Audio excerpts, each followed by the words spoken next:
The prized possession. The intimate circle of friends of the Ksav Sofer, the Rav of Pressburg, were among the elite of the Torah world.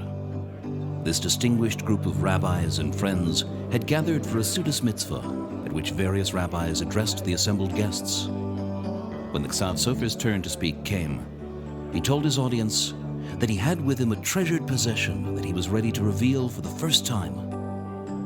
Everyone watched in awe as the Ksav Sofer took from his pocket an authentic Maggid shekel, a half-shekel coin that was used in the time of the Beis Hamikdash. The coin was over 2,000 years old. The discussion soon changed to the various ancient laws regarding the Maggid shekel. The coin was passed from hand to hand, each person examining, fingering, and caressing it gently with a nostalgic longing to be in contact, even for a moment, with the glorious bygone era of Jewish history.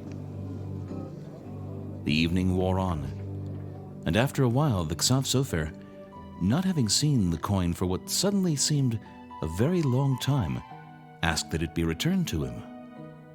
He asked the people on his right, but they didn't have it. He asked the people on his left, and they didn't have it either. Everyone began searching for it, and soon it became obvious that it was nowhere to be found. A stony silence fell on the room. One of the rabbis present rose and said, "Rabbi Paysach, honored rabbis, we simply cannot leave this room before this precious coin is found.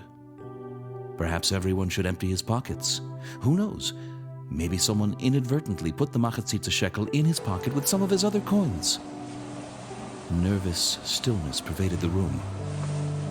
No one was ready to accuse any of the distinguished guests of theft. Nonetheless, the coin had to be somewhere. Among the distinguished rabbis around the table sat an elderly Rav, Rav Yehuda Assad, who was a good bit older than the others present.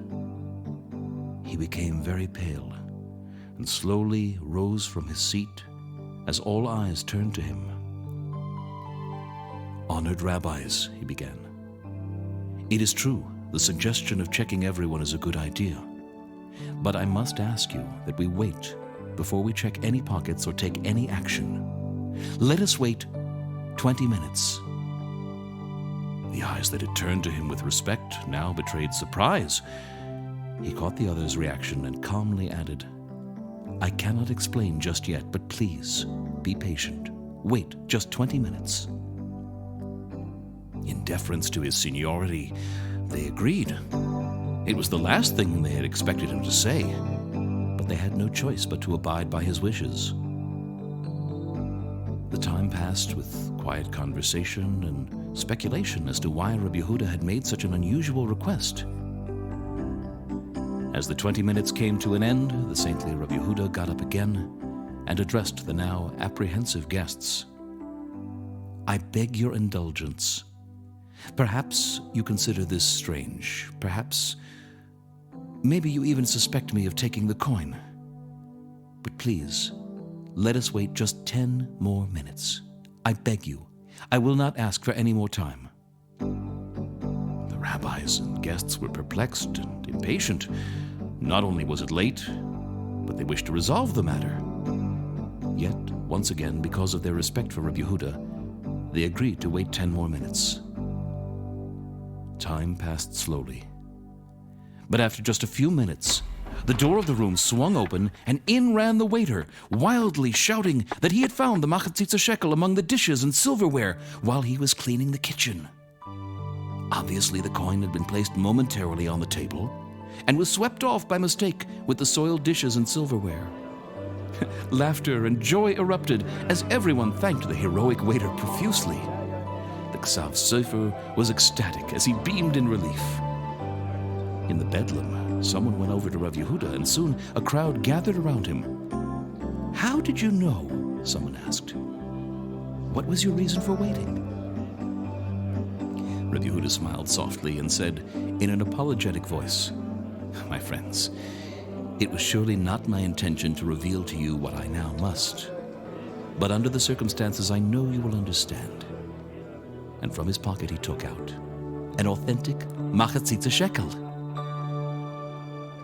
After After the collective gasps had subsided, he continued, "As you see, I too have a machatzitza shekel of my own." However, when I saw the joy that the Pressburger Rav had in displaying his machatzitza shekel, I didn't want to show my own, for that might, heaven forbid, diminish the pleasure he had felt in possessing such a coin.